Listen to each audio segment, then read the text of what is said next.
Alors, je m'en vais d'abord me présenter. Je m'appelle John Bonté, donc data analyst et solution architecte chez Synaptic. Je viens du domaine, enfin, je faisais de l'économie bien avant. J'ai été plongé un peu dans le domaine de la data par une de mes profs, donc que j'accompagnais enfin sur des données textuelles, donc du text mining. Et depuis, j'ai vraiment pris goût à la donnée. Alors, le sommaire, donc on aura, on va dire, voilà, 5 parties. Donc, une introduction avec des rappels de base. Et ensuite, on va un peu, avant d'arriver à vraiment aux méthodes multivariées, surtout les méthodes factorielles dont on parle, on va quand même faire un point rapide sur les méthodes univariées et bivariées. Donc, ils vont nous permettre de vraiment comprendre l'intérêt que les méthodes factorielles multivariées peuvent, voilà, peuvent avoir. Et ensuite, enfin, nous allons faire un cas d'usage, enfin, qui montrer un peu l'utilisation qui peut en être faite au sein, voilà, d'une entreprise de grande taille.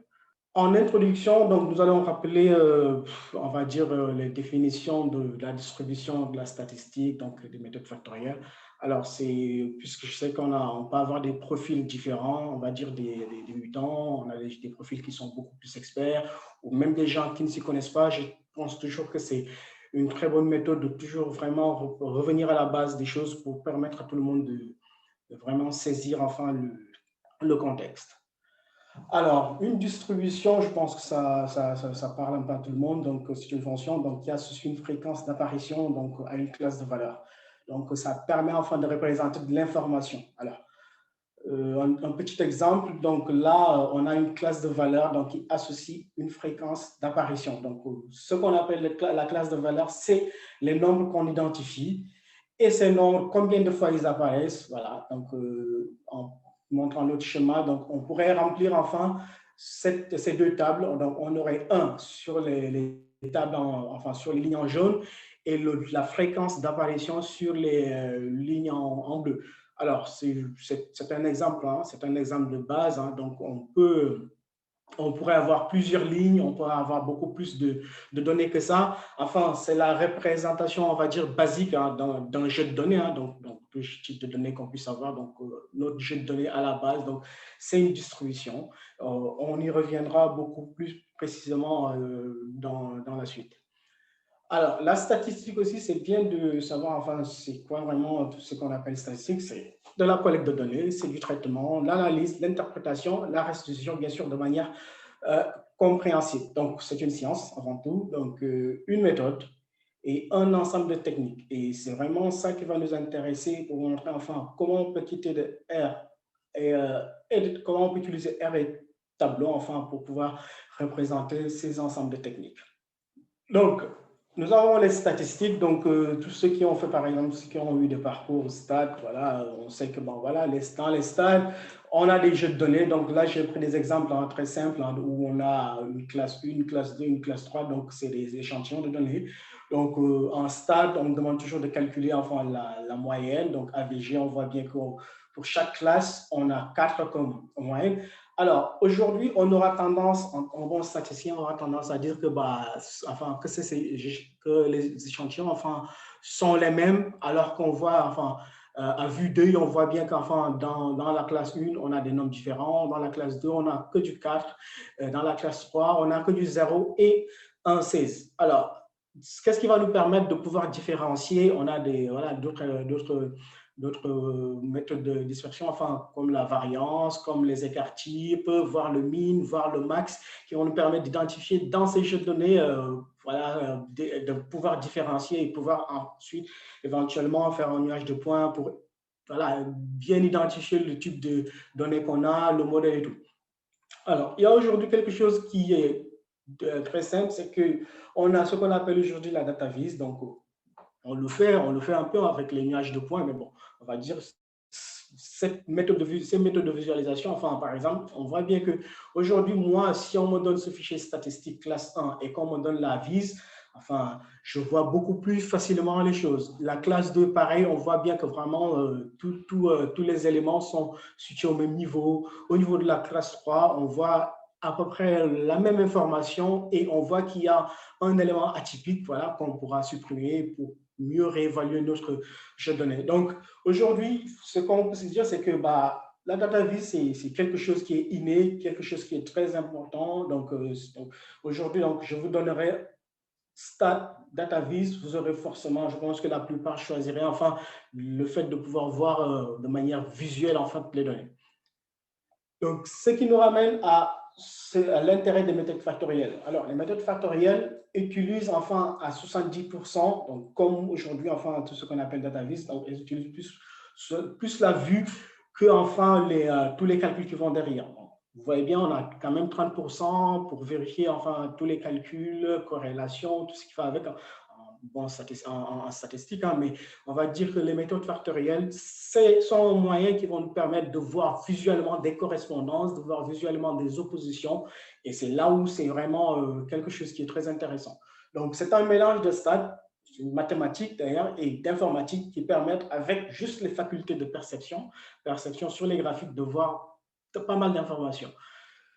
Donc, ces représentations graphiques sont également un moyen de communication. Moi, je vous donnez une feuille statistique à votre responsable, vous lui donnez un graphique où on voit enfin, les oppositions, on voit les correspondances entre des variables. Je pense que ce sera beaucoup plus parlant. Et le résultat, enfin, donc beaucoup de livres hein, sont écrits dessus. Donc, le résultat d'une analyse factorielle, donc d'une méthode factorielle, est unique et c'est ce qui en fait la force. Donc, j'espère que j'ai un peu bien posé les bases pour vous aider à vraiment comprendre le fondement. Donc, avant de passer aux méthodes factorielles, donc, qui sont des méthodes où on analyse enfin plusieurs dimensions, donc on va quand même reprendre la base. Hein, donc, les méthodes univariées, donc analyse statistique à une variable, c'est vraiment ce qu'on faisait dans les classes de troisième seconde. Donc, dans ces étapes, on va exactement respecter le même processus donc, que la statistique, enfin la collecte, le traitement, l'analyse, l'interprétation et la restitution, donc sous forme compréhensible. Alors, donc j'ai pris voilà, je vais donner tout simple, hein, donc j'ai des étudiants synalticiens, donc voilà, qui ont des notes en français. Donc, à vue d'œil, donc je pense que voilà, c'est un jeu de données très compliqué. Donc, à vue d'œil, on peut voir déjà que il y a Vanessa voilà, qui majore avec 16, 15. Sauf qu'enfin, on peut le voir beaucoup plus facilement, c'est-à-dire que pour ces mêmes étudiants, donc on peut déjà avoir une interprétation de dire que les bons, c'est Paul, Abdou et Vanessa. Bon, Vanessa, elle est à 16, Paul, il est à 15, Abdou à 14. Les moyens, on peut les classer, bon, Alex, Anna, Aya. Mais là, on est obligé vraiment de feuilleter le jeu de données. C'est vraiment quelque chose qu'on n'aura pas le temps de faire sur une forte volumétrie. On va voir que si on essaie de représenter enfin ces résultats, donc visuellement, avec tableau, hein, donc on le voit très simplement. On a vraiment les jaunes, donc Eric, François, Jo, Charles, qui sont vraiment les insuffisants, donc, pour ne pas dire les moins bons. On a les moyens, Alex, Aya et Anna, et enfin ceux qui sont vraiment bons, Paul, Abdou et Vanessa. Donc vraiment juste visuellement, je crois, et c'est beaucoup plus parlant, enfin, de le faire visuellement que de feuilleter tout un jeu de données. Alors, bien sûr, avant de passer à n variables, donc plus de 2 variables, on va quand même passer à 2 variables pour voir aussi quels sont les types de résultats qu'on peut avoir. Donc, on respecte exactement le même process. Donc, on va collecter des données, on va les analyser, les interpréter et enfin faire de la liste derrière. Alors, on a un jeu de données qui est beaucoup plus large. On a toujours notre note de français. Donc, cette fois, on a ajouté enfin la note de maths et la note de physique. Alors, j'ai parlé de méthodes bivariées, donc ça veut dire que normalement, on devrait avoir 2 variables, pardon. Donc là, j'ai quand même pris 3 parce que souvent, il s'avère que quand on a plus de 2 variables, on peut avoir ce qu'on appelle des variables qui sont corrélées entre elles. Et c'est ce qu'on va observer, c'est que naturellement, hein, donc je pense que j'ai pris un exemple plus facile pour ne pas perdre du temps. Maths et physique sont des matières qui sont vraiment corrélées. En général, quand on est bon en maths, on est aussi en physique. Hein. Donc, donc, je vous montre exactement le schéma. Donc, avec des corrélations, donc j'ai utilisé le tableau aussi pour calculer. Donc, avec des corrélations, on voit bien qu'il y a une forte corrélation entre les maths et les physiques de 94%. Alors, ça veut dire quoi? Ça veut dire que bah, maths et physique aujourd'hui, quoi, ils nous amènent exactement la même information. Parce que dans un jeu de données, il faut se dire que dans un jeu de données, on a des variables et ces variables-là communiquent une information qu'il faudra interpréter, qu'il faudra analyser.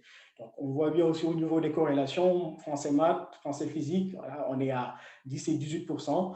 Donc, le fait que ces deux variables, maths et physique, nous amènent la même information, bah, on n'est pas obligé d'utiliser ces deux variables, puisqu'elles nous donnent exactement la même information. Parce que bah, dès l'instant qu'on est à 94%, après, ça dépend du seuil qu'on s'est fixé. Hein. On peut se fixer un seuil de 75%, on peut se fixer un seuil de 80%, mais bon, le minimum requis, c'est en général 75%.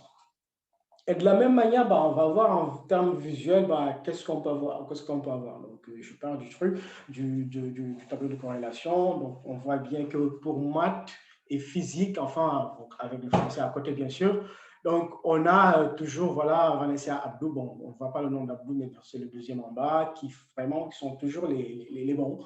On voit qu'enfin, au milieu, il y a une toute petite différence entre les notes de maths et physique. On a François qui est dans physique, enfin dans la note de physique, qui est vraiment, on va dire, qui est plus mis dans les insuffisants, et dans les maths, il est mis dans les moyens. On va dire que bah, forcément, hein, ça change un peu, et ça, qu'est-ce qui peut le justifier? C'est la corrélation entre français et maths et français et physique, c'est pas exactement la même chose. Donc forcément, au niveau du jeu de données, au niveau de la visualisation, forcément, ça change un peu quelque chose. Mais ce qu'il faut comprendre, c'est que aujourd'hui, c'est exactement le même type de graphique qu'on a. C'est-à-dire, bah, si on voulait identifier quels sont enfin les éléments qui sont mes éléments, voilà, mes étudiants, mais qui sont les meilleurs enfin aujourd'hui, aussi bien en maths, aussi bien en physique, que je peux voir que c'est Abdo et Vanessa. Donc, je n'aurais pas besoin de faire deux graphiques, je pourrais en faire qu'un seul. Parce qu'on a exactement la même information. Maintenant, on va passer aux statistiques à n variables. Donc, quand on est à plus de 2, plus de 3.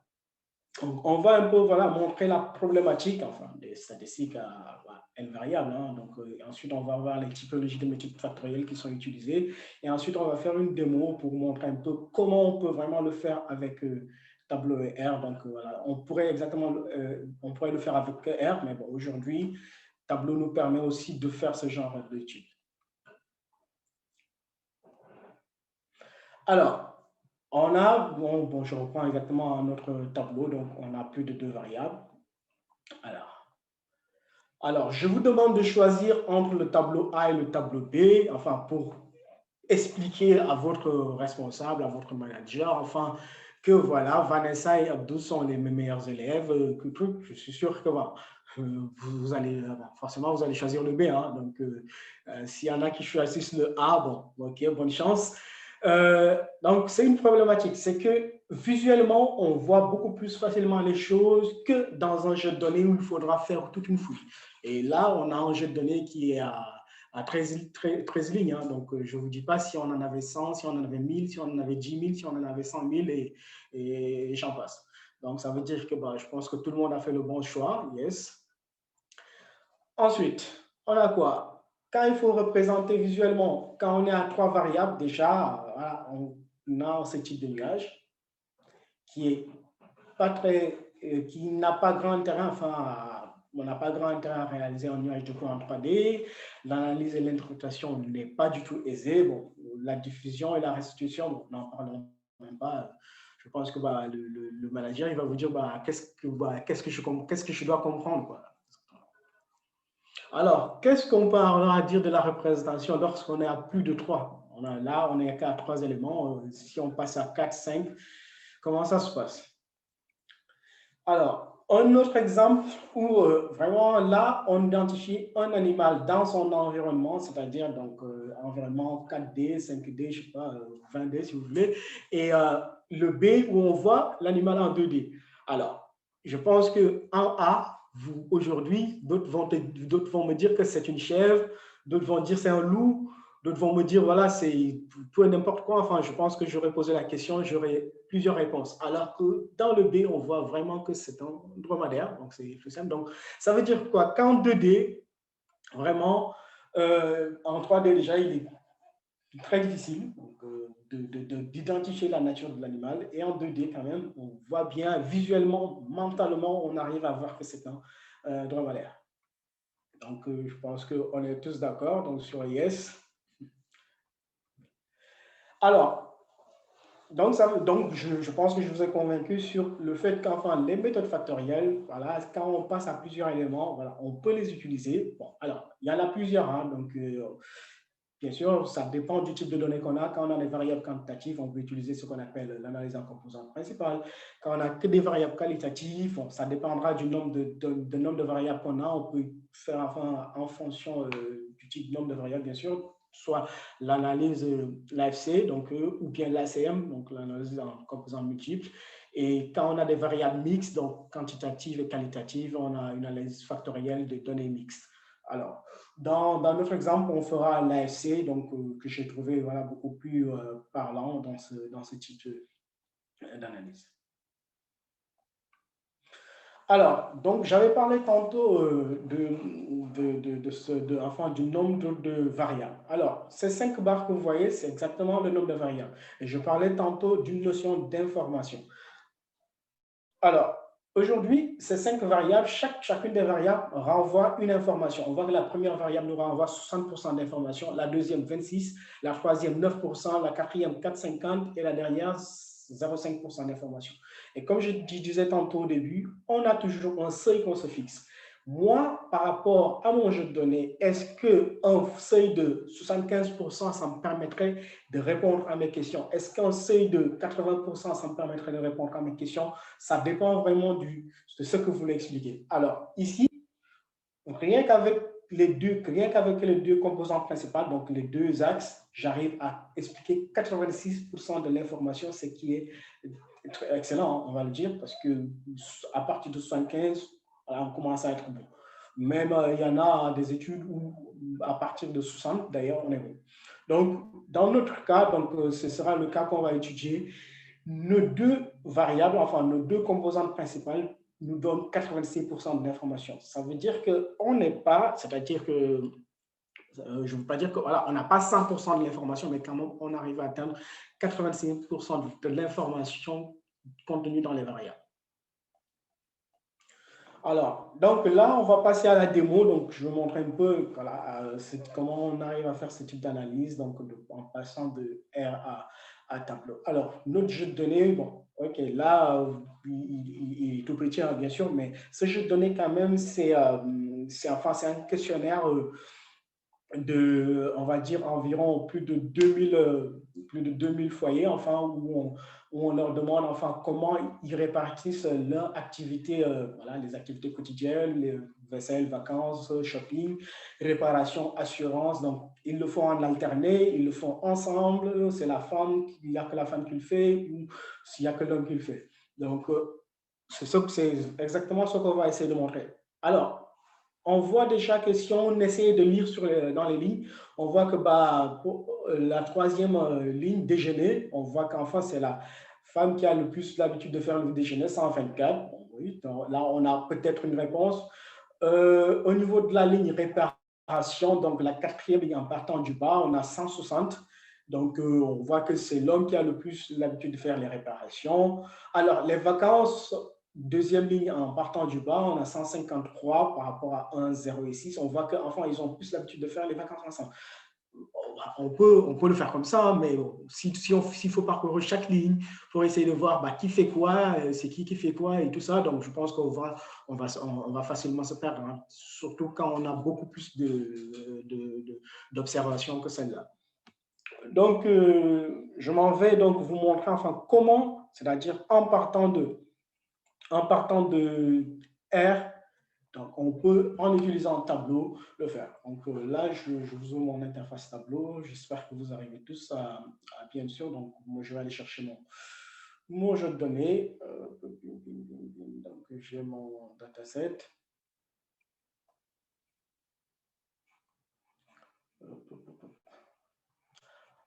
Alors, donc, vous voyez bien, j'ai exactement le même jeu de données. Donc, là, visuellement, ce n'est pas top, top, top. Donc, je pense que c'est le second écran.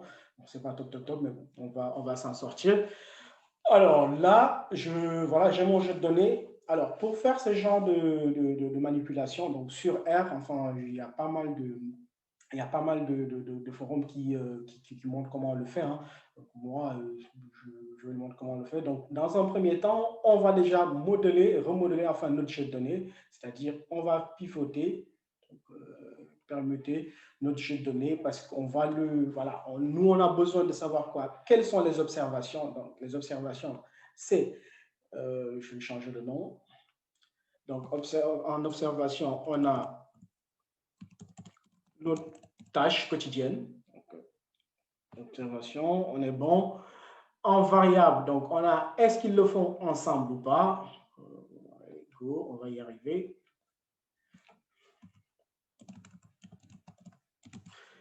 Et là, c'est enfin la valeur, donc la valeur qui renseigne. Donc, moi, je vais la mettre en value parce que c'est comme ça que je l'utilise. Et bim, là, on a renommé voilà, notre. Donc, on va aller directement sur la feuille donc, où on va faire les manipulations nécessaires. Alors, dans un premier temps, je pense que tout le monde doit savoir faire, c'est qu'il faut déjà s'assurer que, enfin, que notre tableau est bien connecté à notre R. Donc, on doit avoir R d'ouvert, donc je l'ai quand même d'ouvert, et gérer la connexion à l'extension Analytics. Donc, on peut tester la connexion, donc c'est du localhost. Donc, on teste la connexion réussie. Donc, là, on est sûr que, voilà, notre tableau, il est connecté à notre R.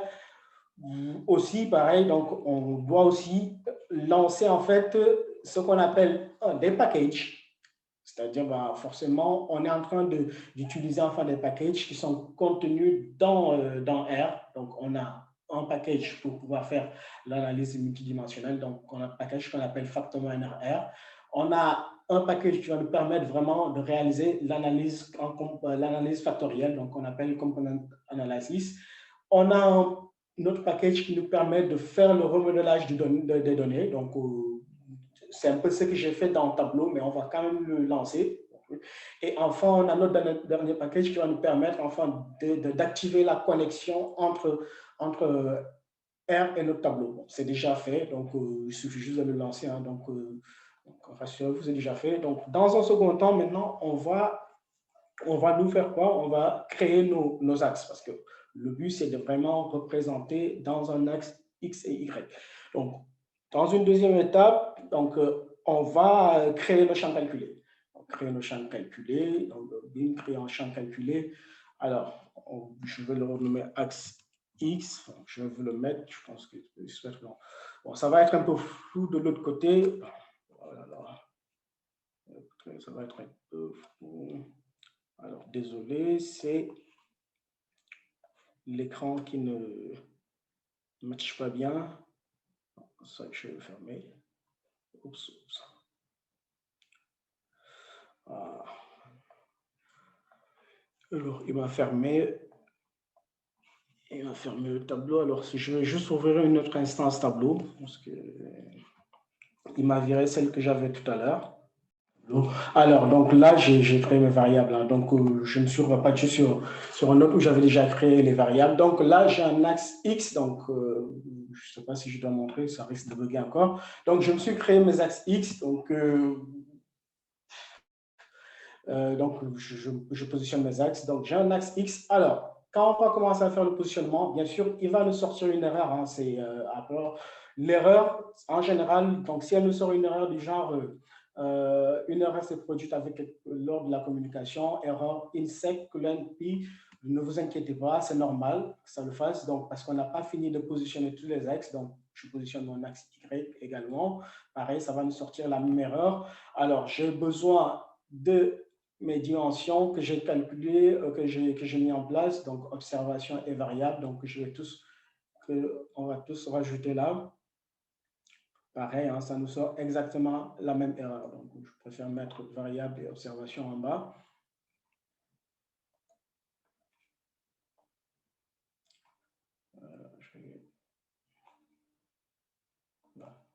Alors, jusqu'à présent, c'est normal, on n'a rien du tout, parce que il faut vérifier enfin notre calcul de table. Alors, notre calcul de table, il faut qu'enfin on spécifie les dimensions, donc bien sûr par rapport à nos observations et à nos variables. Donc, on active, bon, il va nous ramener l'erreur quand même toujours. Voilà, c'est le truc qui est un peu lourd avec, c'est que à chaque fois, il nous ramène cette erreur. Voilà.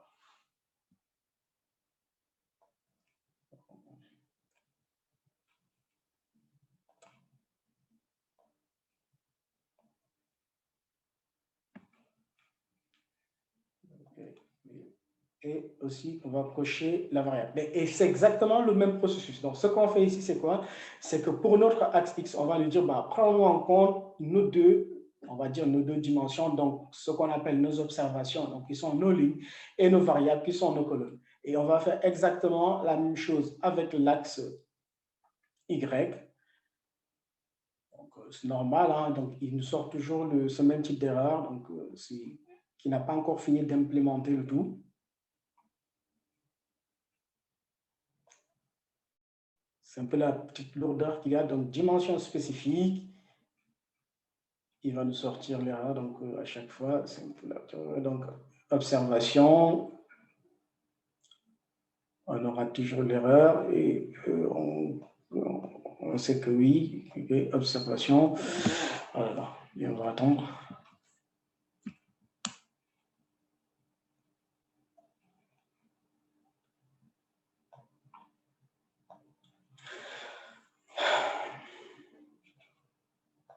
Désolé, c'est normal.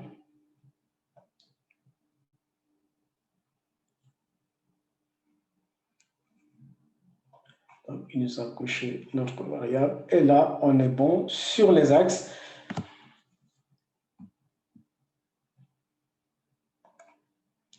Il faudra refaire exactement la même chose avec nos deux variables donc, qu'on a créées. Donc, toutes les variables qu'on a créées doivent avoir ce même process. Donc, c'est modifier le calcul de table.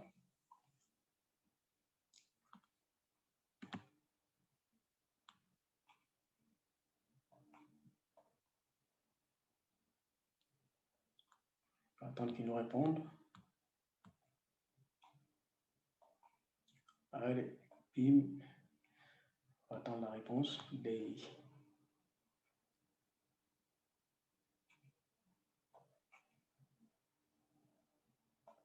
On va cocher, on est bon. Il nous reste juste le libellé. Et, allez, on est parti pour avoir quelque chose de joli. Et que le libellé. Et on devrait avoir quelque chose. Alors, c'est normal puisque on utilise des packages donc, qui viennent qui proviennent de R. Donc, il faut que tableau, que toutes les dispositions soient que tous les éléments, enfin, on va dire que tous les éléments soient réunis. Donc, pour que ça se fasse, on n'a plus que ces deux. Et on devrait être bon. Une dernière erreur.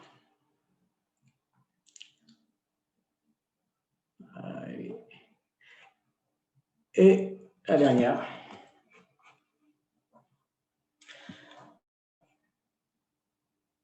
Allez, go. Bah, déjà, on a déjà quelque chose. Alors, au moins, on a déjà un visuel. On va le laisser recharger, pas de souci.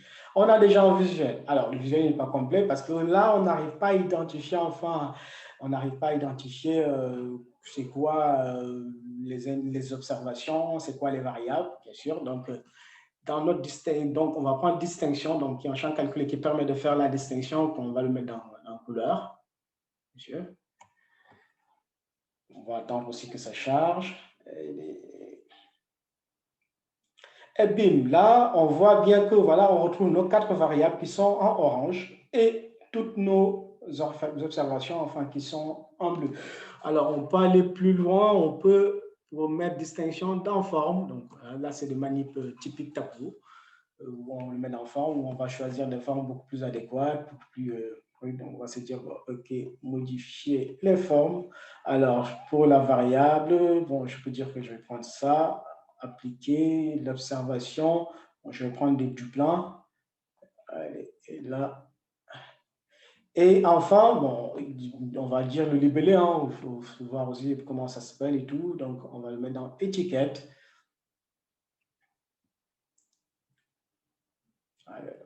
Et le monsieur charge. Et bim, donc on a déjà quelque chose. Donc, qu'est-ce qu'on voit? On voit qu'enfin, c'est l'homme qui a plus l'habitude, enfin, de faire de la conduite ou des réparations. Et si vous vous souvenez bien, c'est ce qu'on s'était dit, bah, on a vu que l'homme, il était le plus, enfin, celui qui faisait le plus de réparations. La femme, pareil, c'était le cas, je pense, pour la lessive, se voit un peu. Et on a vu que les vacances, ils le faisaient beaucoup plus ensemble. Donc, là, visuellement, c'est-à-dire ce qu'on voyait dans notre jeu de données initial, bah, on le retrouve visuellement, c'est-à-dire bah, on voit qu'ils font beaucoup plus les vacances ensemble que alterner, bah, voilà, que l'homme va y aille tout seul ou que la femme y aille vraiment tout seul. Donc, on peut encore améliorer ce graphique. Hein. Donc, comment on le lit? Donc, à première vue, comment on lit ce graphique? C'est que plus l'observation est proche de la variable, ça veut dire que, bon, voilà, on a des ressemblances. Ça veut dire que là, l'homme est celui qui fait beaucoup plus la conduite, voilà, c'est-à-dire quand ils vont au travail, à titre d'exemple, et la réparation. Ici, c'est la femme qui fait plus la lessive, le dîner, le petit-déj, et là, on a, bon, ça n'apparaît pas bien, mais je pense que ça doit être le déjeuner du midi. Quoi. Donc, on a exactement ici alterné officiel. Donc, ce que j'ai appelé officiel ici, c'est un peu aller à la poste, récupérer les courriers, aller poster des courriers et tout. Et ensuite, on a d'autres éléments enfin, qui sont un peu entre, soit ils le font ensemble, soit ils le font en alterné. Donc, voilà, ça, c'est ce type de variables, on va se dire, bah, OK, comment on peut les réexpliquer et tout. Bon, en gros, c'était déjà pour montrer que ce type d'analyse factorielle, on le faisait en général avec R. Et quand on a beaucoup plus de variables, alors ça devient souvent compliqué à visualiser. Alors, on va voir en mettant un filtre, donc je vais tout prendre, donc tableau, c'est que tableau nous facilite des choses quand même. Appliquer. Go, go, go, go. Alors, je vais afficher le filtre. Alors, là, imaginons que je ne veux pas voir tout ce qui est... bon, disons que là, celui-là, comme je disais, c'est le déjeuner, je ne veux pas le voir. Je peux le décocher et il va recharger. Voilà, bon, le graphique a changé, mais ça ne change en rien vraiment la structure. On voit bien que pour la femme, on a toujours la lessive, le dîner, le petit déjeuner, et on a le déjeuner qui a disparu. Voilà. En gros, avec R, par exemple, on n'arrive pas à utiliser les filtres. On n'arrive pas forcément à dire, bah, je ne veux pas voir tel truc, je ne veux pas voir tel truc. Alors que là, on peut utiliser les filtres pour dire, bah, je veux que voir ce type de variable. Alors, donc, c'était un peu la démo que je voulais vous montrer. Donc, à la suite, donc là, c'est un truc voilà, que j'avais déjà fait. Là, on peut déjà voir que voilà, donc c'est l'homme, donc c'est un truc que j'avais déjà fait. Donc, c'est lui qui fait tout ce qui est réparation et revue. Donc, on peut se dire que bah, il donne enfin, c'est des variables enfin, qui donnent un peu, c'est-à-dire qu'on peut analyser tous ensemble. Pareil, donc j'ai fait un peu de cercle. Ces trois-là, on peut se dire, ils peuvent aller là, ils peuvent aller là ou pas là. Donc, après, ça dépendra de tout ce qu'on veut faire avec. Alors, moi, je dis qu'enfin, une analyse de correspondance, voilà, c'est simple à faire, enfin, parce qu'en un coup d'œil, on arrive à voir vraiment pas mal de résultats. Une puissance, c'est que voilà, on a un résumé, une vue complète des relations donc, existantes dans, voilà, dans un échantillon, une population qu'on étudie. On aurait pu aussi ajouter d'autres variables. Hein. Donc, dans des exemples que j'avais prévu de faire, mais bon, comme on a perdu du temps, j'ajoutais enfin 3 nouvelles variables, par exemple le sport, en disant que c'est l'homme qui fait beaucoup plus de sport tout seul. Et quand j'injecte cette nouvelle variable, on va voir qu'elle va aller se positionner vraiment du côté de l'homme. Si on injecte une variable qui s'occupe des enfants à la maison et que, par exemple, on donne beaucoup plus, voilà, et que voilà, la donnée, elle est beaucoup plus du côté de la femme, vous allez voir que cette variable, cette observation va aller se positionner du côté de la femme. Donc, c'est flexible, donc c'est ce qui montre vraiment que c'est flexible. Donc, on peut s'appuyer sur un ensemble de données de tout type. Donc, voilà, là, j'ai pris un exemple très simple, mais on peut aller vraiment plus loin. Donc, un exemple de cas d'usage. Alors, dans cet exemple de cas d'usage, bien sûr, j'ai tenu à masquer certains trucs parce que bon, c'était des données confidentielles que j'avais utilisées dans le cadre de certains travaux. Alors, c'est dans le domaine de la pharma où aujourd'hui, quand on doit fabriquer de nouveaux médicaments, donc on utilise souvent ce qu'on appelle des gènes. Et ces gènes, enfin, on en a souvent dans le domaine de la pharma, on en a en général, on peut avoir jusqu'à 3600, 5000 même d'ailleurs. Et étudier en même temps tous ces 5000 gènes, bah, on a du mal.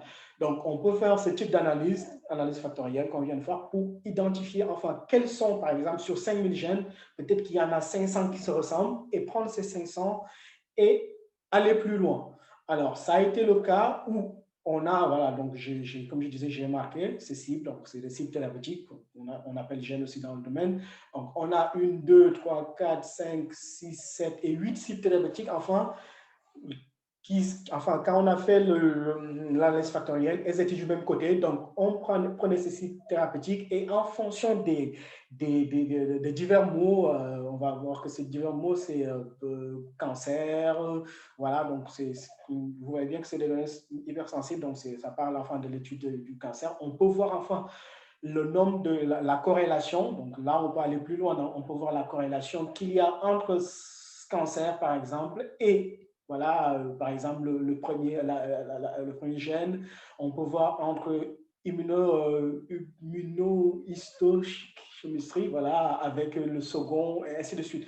Ça nous permet à la suite de faire ce type d'analyse. On peut encore aller plus loin, c'est-à-dire, bah, puisqu'on a fait un regroupement de gènes, de variables, d'observations qui se ressemblent, on peut étudier, enfin, faire des séries temporelles dessus, donc vraiment aller loin, c'est-à-dire dans un premier temps, et imaginer enfin des breakpoints, donc c'est-à-dire de se dire, bah, OK, imaginons là qu'on parle de gènes, donc là, on voit leur évolution au cours du temps.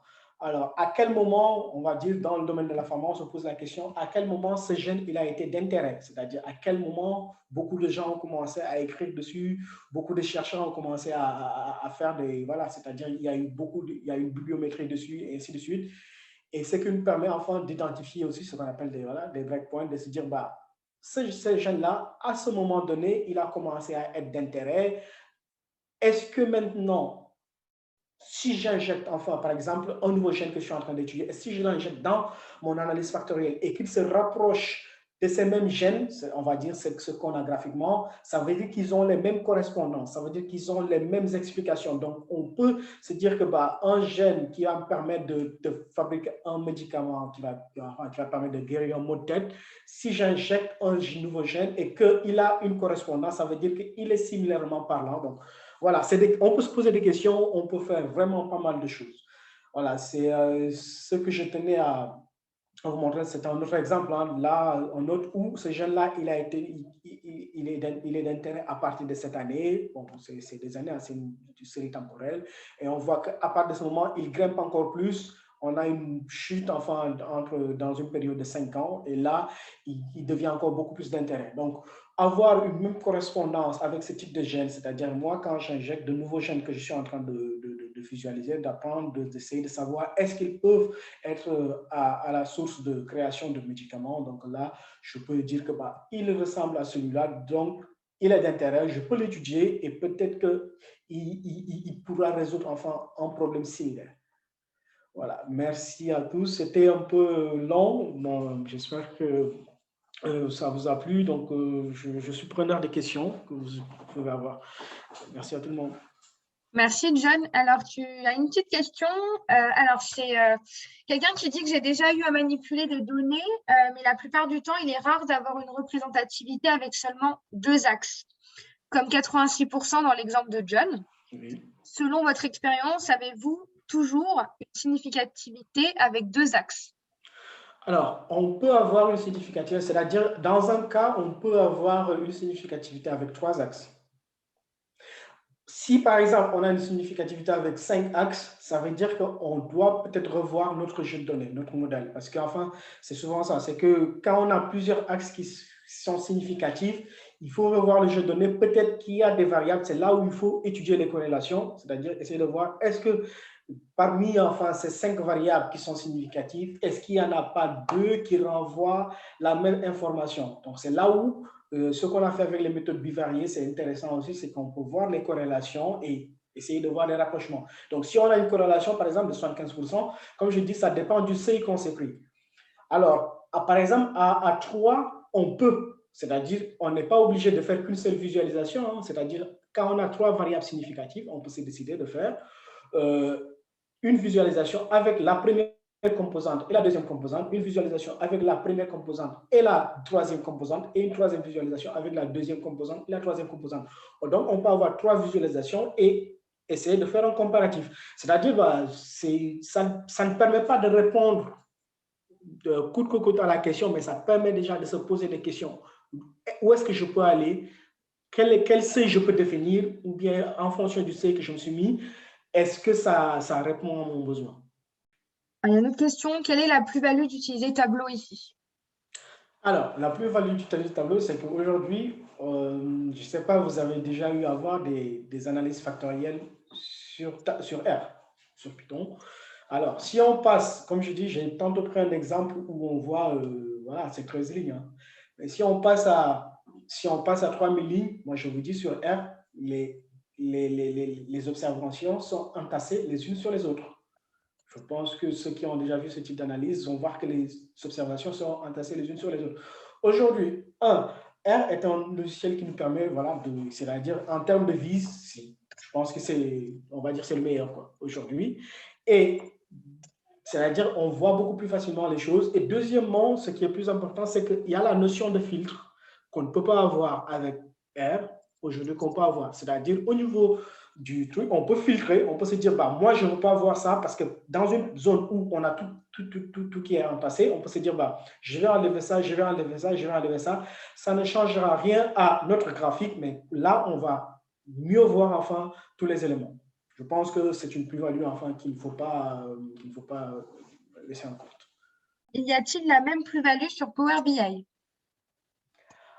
Alors, Power BI. Alors, Power BI, je ne saurais vous dire si on a la capacité de faire, enfin, de faire ce type de modèle, passage entre trucs.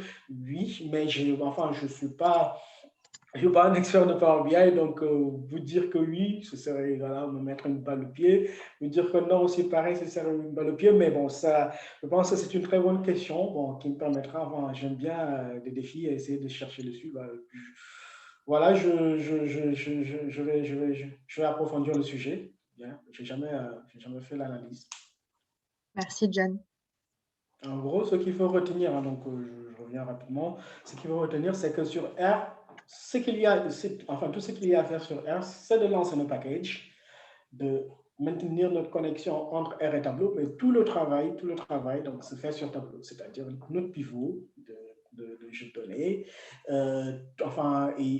Il y a juste un script qu'on lance qui n'est pas très, très compliqué, comme ce qu'on va faire sur R ou Python. Donc, on lance notre script et après, il faudra juste s'assurer que, bon, vous avez vu cette partie où j'étais en train de cocher toutes les observations et variables.